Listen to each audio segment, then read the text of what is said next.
Okay. Hello, my name is Matthew, and I'm very happy to be here with two of my favorite BookTube colleagues.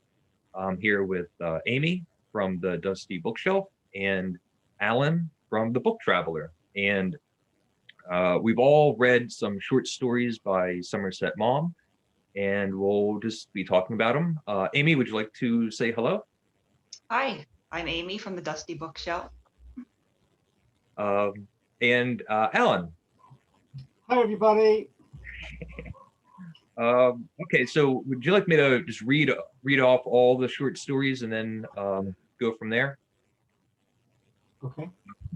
So we read The Book Bag, The Three Fat Women of Antibes, The Verger, The Ant and the Grasshopper, Rain, The Colonel's Lady, and Mr. Know-All.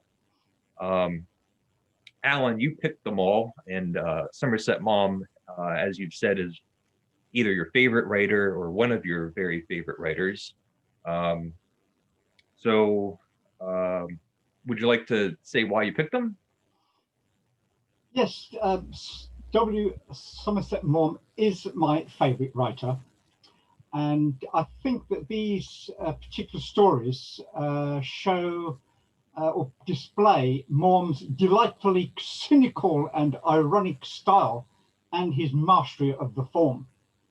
Throughout his lifetime, he wrote over 90 short stories. In this selection here, two is what I would consider to be long short stories, two medium short stories, and three short stories. But they all, in my opinion, show Maugham's unique style, which is to me anyway, a very enjoyable one. And I never get tired of rereading these, what I consider to be masterful stories. Yeah, I thought they were all terrific. Amy, what did you think? Did you have some favorites, or did you? I really like The Colonel's Lady. That one was quite good. And Mr. Know-It-All was good as well. Although when I was reading Rain, I realized I had read that one before. Okay. Yeah, I thought The Colonel's Lady, like it kind of like kept building. It's do you want to describe what the story is? Yeah, so basically it's this guy, I forget what his name is. I'm not good with the names and stories. I read them all at once, but George Pickering, his name was.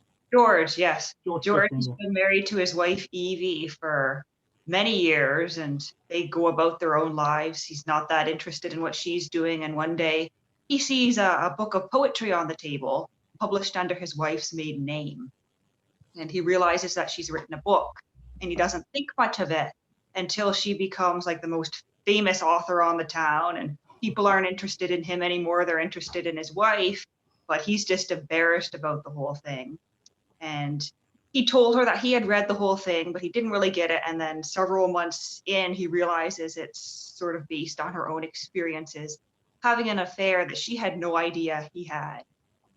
And at the end of the day, he's wondering whether he should get a divorce. And his friend sort of advises him and says, you know, don't do anything about it. Just like pretend you knew all along. And it's this funny line at the end where he's more concerned with the idea of people thinking he knew and it reflecting badly on him than the idea that his wife had an affair. And there's that line about he doesn't understand what anyone would see in her. So I found that quite funny. Yeah, I think that shows that really he underestimated the depth of her emotions, and also the fact that he saw nothing remarkable in her. Though obviously the young man with whom she had quite a long affair was able to see the qualities in her which George failed to see. So Alan, since you've read all of these and you just recently reread them, of the selection, was there one that really impressed you this time more than before, or were you partial to one or have a favorite, anything like that? There were two that I particularly like. One is the Verger. This is the story of a verger who's been been the verger of a church for 16 years, and the new vicar discovers that he can neither read nor write, but he has been carrying out his duties faithfully and successfully for all those years without being able to read or write. But the vicar, being a self-righteous prig, he can't stand this idea, and he thinks that it's dangerous for him not to be able to read or write. And so he says, well, you've either got to learn to read or write, or we'll have to let you go. So he says, well, I'm too old at this stage of my life to learn to read and write. I've tried before and it didn't work. And so he decides to go. He's walking down the street one day and he wants to have a cigarette. So he walks up and down this long road and can't find a tobacconist shop. So he thought, I'm sure there must be a lot of people like me who want to have a cigarette and need a shop nearby. So he eventually he finds a shop to let, and he opens a newsagent's and a tobacconist shop very successfully, and then it eventually opens up a chain of 10 shops, and he's paying in some money into his account one day, and the bank manager calls him in, and he said, "Did you realise how much money you've got in your account?" He said, "Well, I've got a rough idea." He said, "You've got £30,000. Now, £30,000 in today's money doesn't sound like a lot of money, but I looked it up, and it's worth, in today's money, £2.3 million. So this guy was a multi-millionaire in his time. I think probably in the time this was written, I think 1899, you could buy a house for £100. So you can imagine, he had £30,000, so he was a very wealthy man. I just absolutely adore the punchline of this particular story, because the bank manager, after he finds out that he can't read or write, he said, "Just imagine what you would have been if you could have read or write." He said, "I know exactly what I would have been. I would have been the Verger of St. Peter's, blah, blah, blah." So I think that is a delicious story. I really loved it. I loved the second conversation with the bank manager sitting down with this guy. I didn't realize it was that much money. Yeah, it's a lot Just of money. Yeah. sitting there and going like, we can do some investments. There's all these different things we can do. And he's like, well, I'm kind of worried because I don't know where all the money will go. And the bank manager is like, well, you'll just read the contract. And he goes, Yeah. well, yeah. And he's like real open about it at this point. He's like, yeah, but I can't read and write. What? Like this guy, this literate bank manager can sit there and read and write, and he'll spend the rest of his life just like puttering around in the bank. Meanwhile, here's this illiterate guy that kind of fell backwards into a huge success. I just loved it. Yeah. And I guess in The Ant and the Grasshopper, that's another person who fell backwards into wealth. Yeah, that's a great little story as well. You have to feel sorry for the brother who spent all his life being a faithful husband and father, etc., and his brother is a worthless, good for nothing who just indulged himself.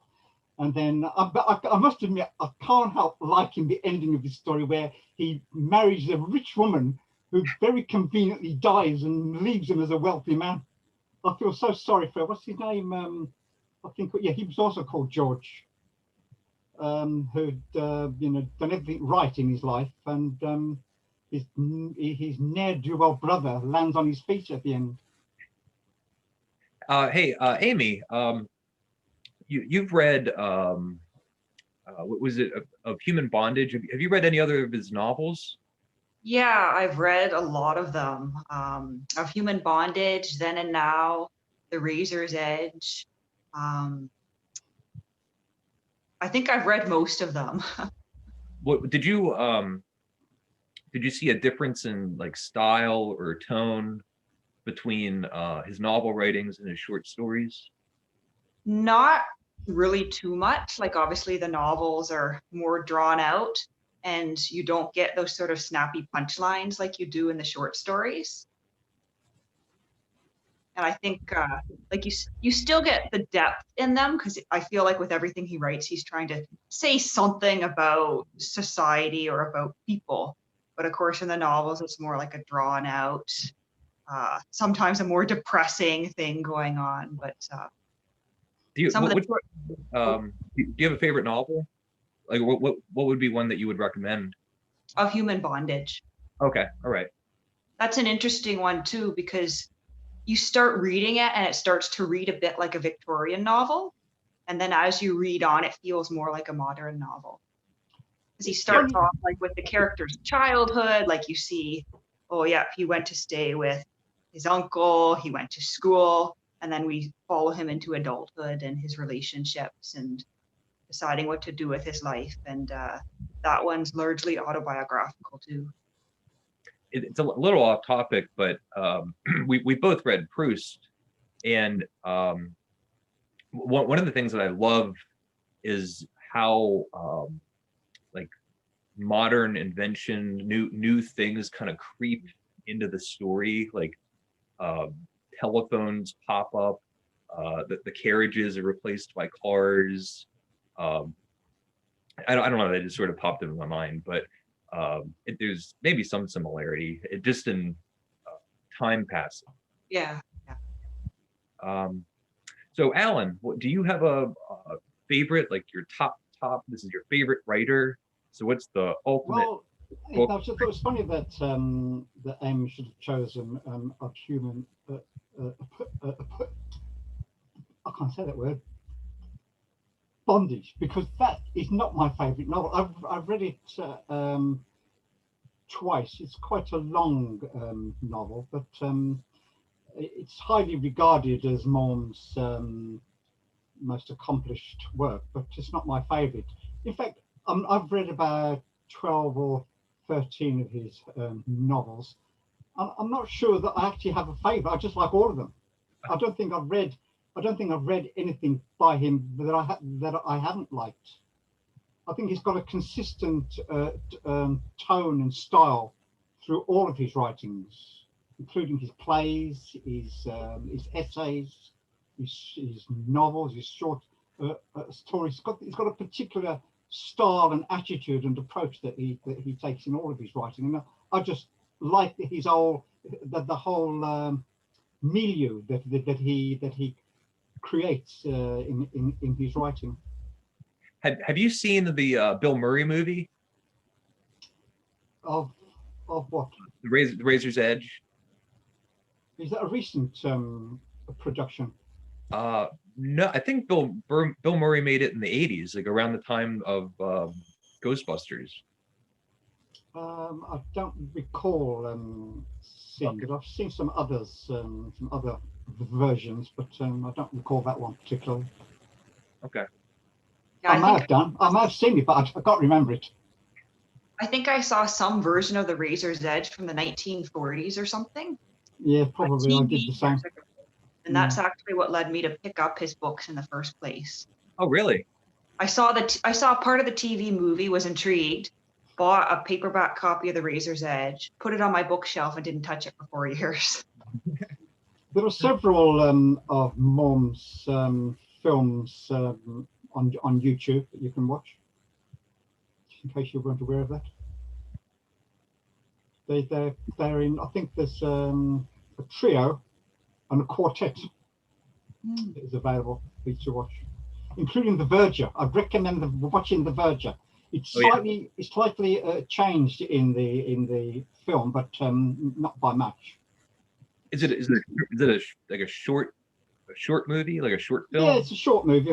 I can't recall, maybe an hour or something like that, or half an hour. I can't remember, but it's in a trio of stories, so I can't think it's that long. Okay. So it sticks basically to the idea of the Verger, but they just tweaked it slightly for the film. But it's excellent. Amy, are there any other stories that you like? I liked Mr. Know-It-All. Yeah, I did as well. Mr. Mel was great. That is.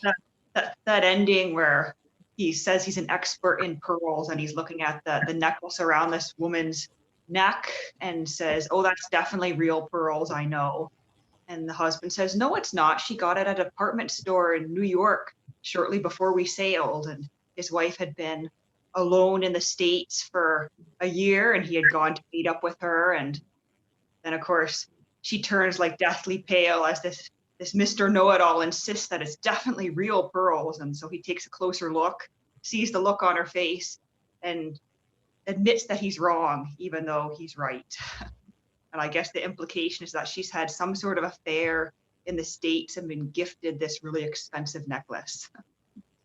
Yeah, I really like the dynamic of not only is he a know-it-all, but he like inserts himself unwanted, like he's just like bothering everyone, and it's like these close cramped quarters and they're just sort of, he's like a barnacle just kind of stuck in there, and so that sort of character trait, I think, did a great job.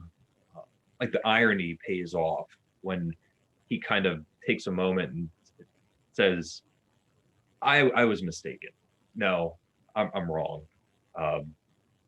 And I also like the little detail of the envelope under the door. He pulls out the $100 bill again to put it back in his pocket. I thought it was great. Yeah, I think we start off not liking Max Killard because he's obnoxious, but then at the end, a bit like Sidney Carton in A Tale of Two Cities, he performs a noble act, and so we like him a little bit more than we did in the beginning. But yeah, I thought that was excellent as well.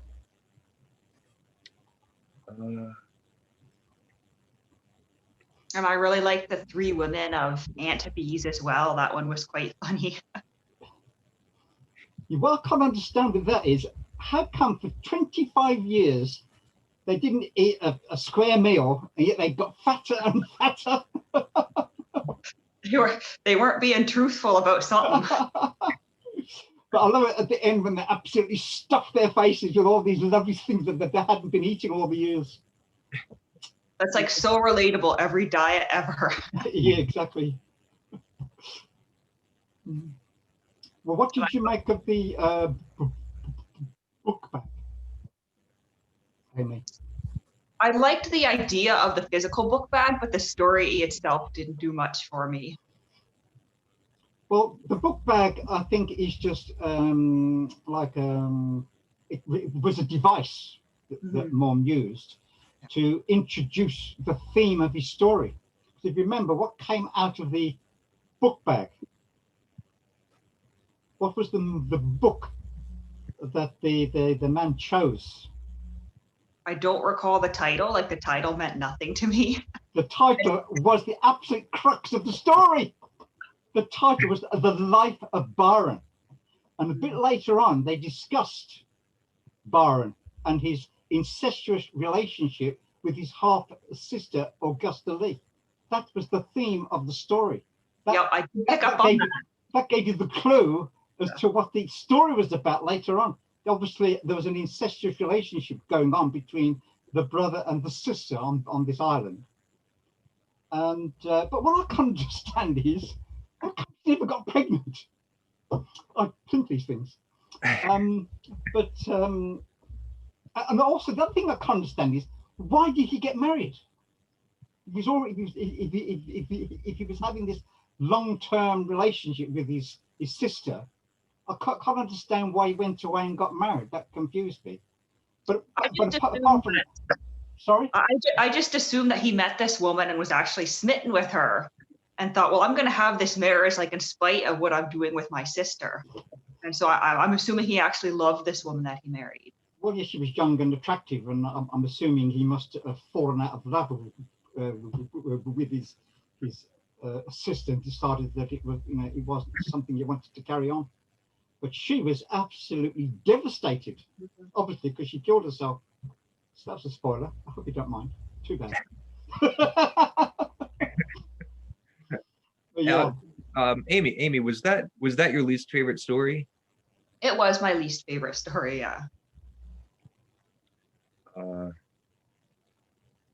What about Rain?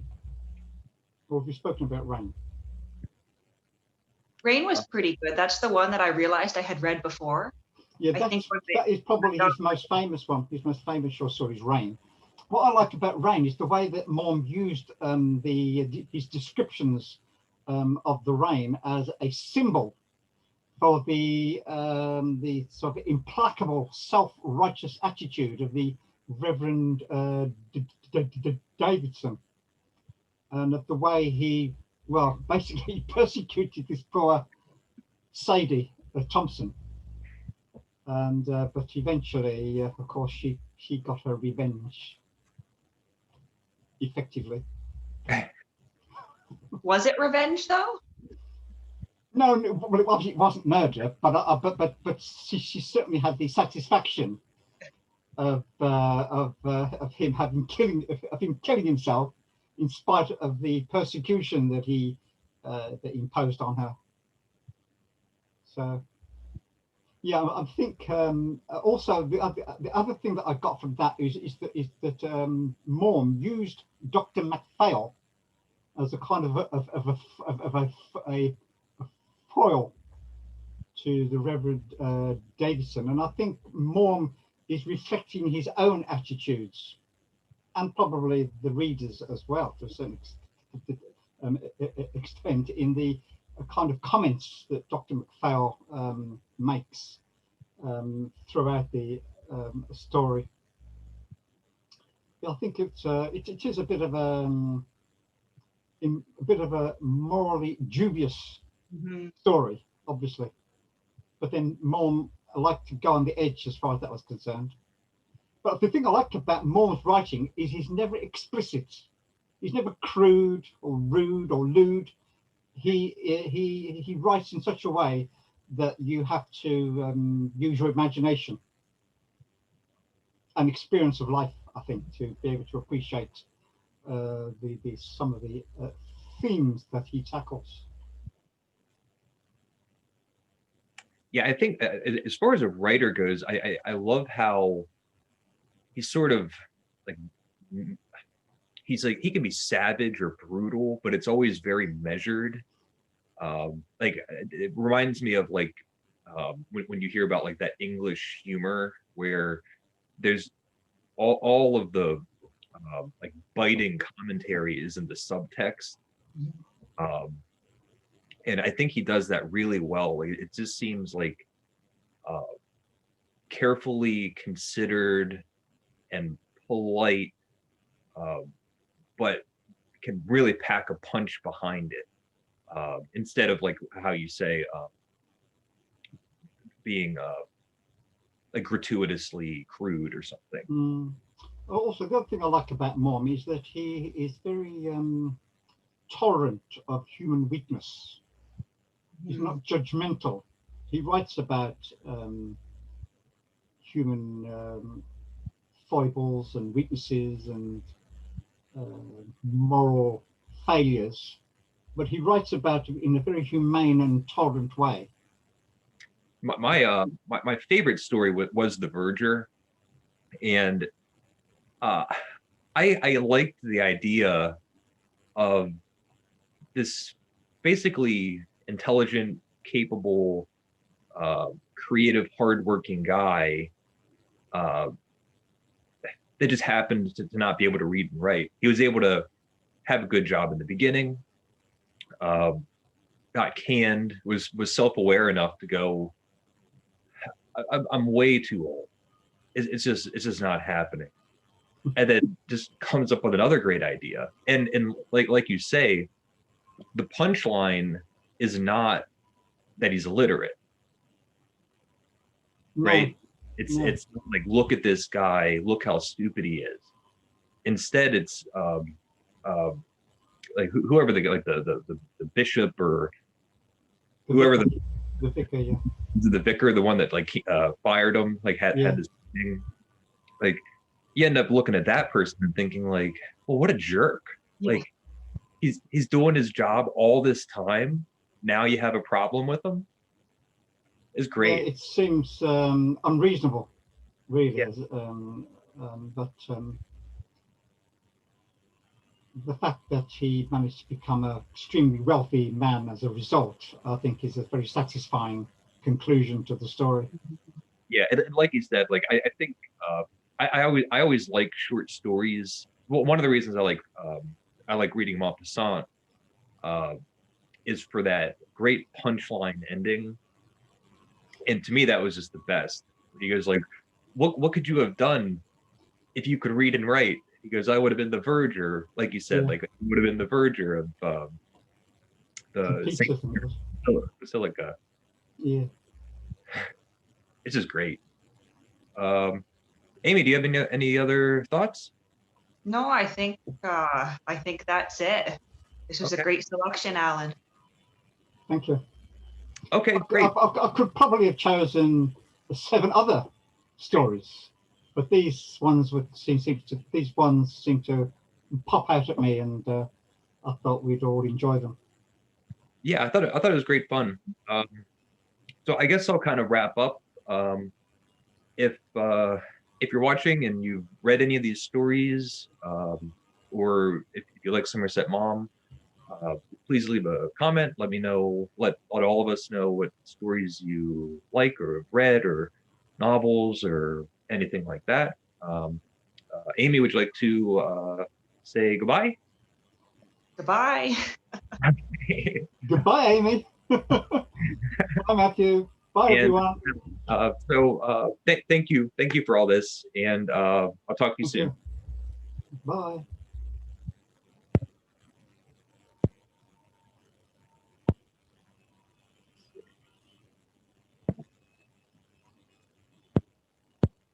I think we're still recording. Are we?